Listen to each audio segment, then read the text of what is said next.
મનુષ્ય જન્મથી નહીં પણ કર્મથી ઓળખાય છે.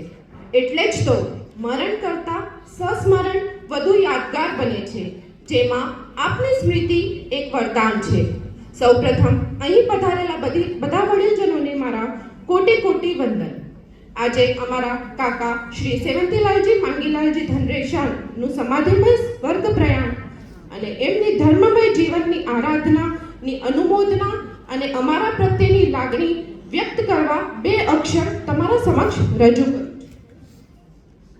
આમ તો મારા પપ્પા અને સેવંતુ કાકા એ બે મામા ફોઈના દીકરા હતા, પરંતુ એક જ ગામમાં રહેવાથી અને મારા દાદી બદામીબેન ચુનીલાલ શાહ અને અમારા મામાજી માંગીલાલજી ધનરેશા એઓ એક જ ભાઈ બહેન હતા. એક ગામમાં સાથે મોટા થયા, બચપન સાથે ગુજાર્યું અને સુખ દુઃખ બી સાથે જોયા. સેવંતુ કાકા જ્યારે થોડાક સમય માટે મારા પપ્પાના બાજુના ઘરમાં રહેવા આવ્યા ત્યારે હજુ વધારે લાગણી થઈ ગઈ.